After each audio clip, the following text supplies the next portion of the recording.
Merry Christmas. I'm Jordan and you're not. And today I'm going to talk about something that infuriates me to no end. But before we get to that, I'm going to talk about some of my favorite Christmas movies. So far this season, I've been watching some of my favorite Christmas movies like Jingle All the Way, Home Alone 2, Home Alone 3, the new movie Home Sweet Home Alone, which is on Disney Plus. Did I say plush? That's stupid. Disney Plus, and it actually wasn't too bad, honestly.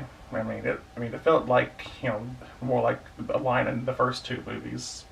So if you like the Home Alone movies, check it out. Give it a try. It even has buzz from the first two movies in it. Let's see. Watch the Santa Claus with Tim Allen, Santa Claus 2, Santa Claus 3, Christmas with the Cranks, Arthur Christmas, Silent Night, Deadly Night, Santa's Sleigh, Jingle All the Way 2, Christmas Vacation, Timeless Christmas, some cheesy, sappy Hallmark Christmas movies, Black Christmas, Santa's, Jack Frost. Okay, you get the point. Anyway, which brings me to A Very Brady Christmas. Now, ever since I was a kid, which I was probably about 8 years old, I've always been a big Brady Bunch fan. I'm not like obsessed with it or nothing, but I like the series, the original series, and I like the movies that they did with Gary Cole and Shelley Long. And then in the '80s, they did kind of a reboot, not really a reboot, like a reunion sequel. Well, they did a couple of reunion sequel movies, like The Brady Girls Get Married and Brady 500 or whatever the crap they're called. So then they did A Very Brady Christmas, which was they were all together again, which actually, Cindy didn't come back. Susan Olsen, I think she was on her honeymoon or something, so they cast another girl to play her. Just imagine how awkward that would be. That, you have this whole cast of all the original, actors and actresses, and then the one doesn't come back, and you're just like really out of place.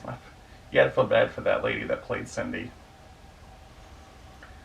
Okay, so A Very Brady. This isn't going to be a review of A Very Brady Christmas. I am going to talk about it, but I'm not reviewing it. So if it sounds like I'm reviewing it, I don't mean to. So the movie's about, I guess, 20 years after the original series ends, and Mike and Carol are just hanging out at home, and then Mike wants to get a trip for his wife. He wants to take her to Japan, and Carol wants to take him to Greece, and then they don't know each other. They don't know that they're doing that for each other. And then out of the blue, Alice comes back. The sweet housekeeper Alice, who was kind of the bread and butter that kind of kept them together. And then she's depressed, she's sad. You want to know why? The butcher, her boyfriend slash I guess husband. I guess they got together. The butcher in the original series, he breaks up with her. He dumps her. That's out of nowhere. He left a note that says, "Dear Alice, I lied to you. I've been seeing this other girl. She's younger, she's hot, she's sexy. You're not, and so I'm leaving you." I feel for her like a pound of ground chuck or something, like a rump roast or something. He uses these meat analogies for that. Sam is a piece of shit to dump Alice like this. Remember that. And it's around Christmas, for crying out loud.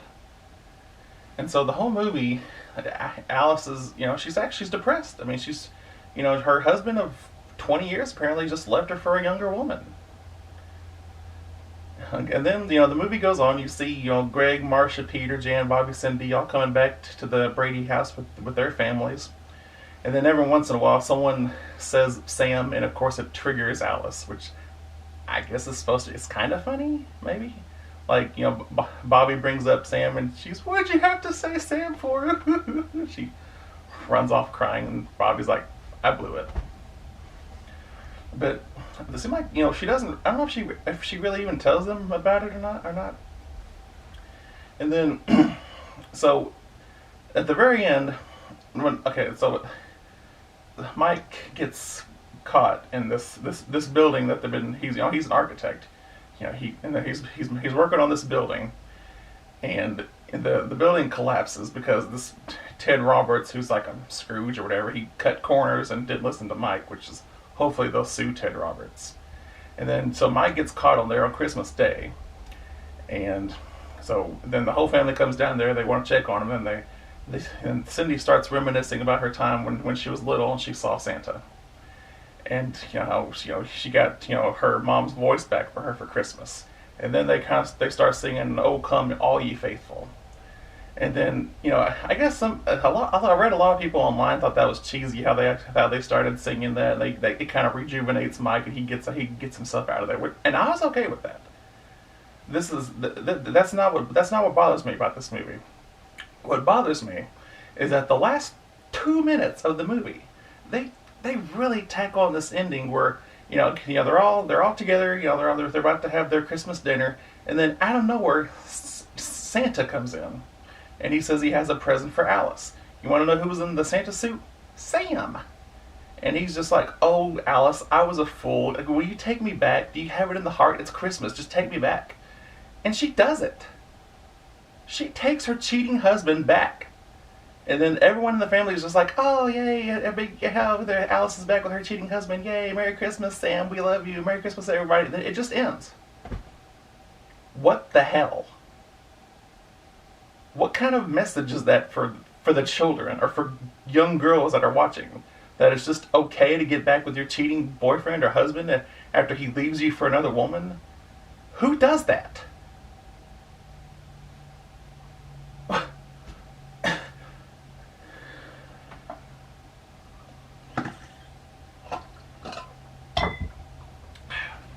Seriously, what is up with that? I mean, that is ridiculous. That is really I guess like at one like when you're young, you just like I guess you want her to be happy, like, "Oh, they're back together, yay!" But then when you get older and you realize, "Ugh, this guy's a douchebag. Don't get back with him." They could have made Alice a strong, independent woman, and she could have been like, "No, you cheated on me. Get out of this house. I don't ever want to see you again." And then that could have been a good ending. Or they could have ended it where they were all just about to have their Christmas dinner and Mike was okay from coming out of the building. That would have been okay. But no, they had to friggin' bring in Sam. This, that pisses me off. That is ridiculous. I mean, there's nothing I can do about it. I mean, this movie's almost 30 years old now, probably.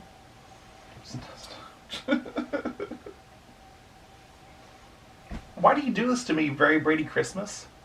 Like, someone needs to just make edit Sam out and just like, with the last 2 minutes, just chop that off, and then it could end.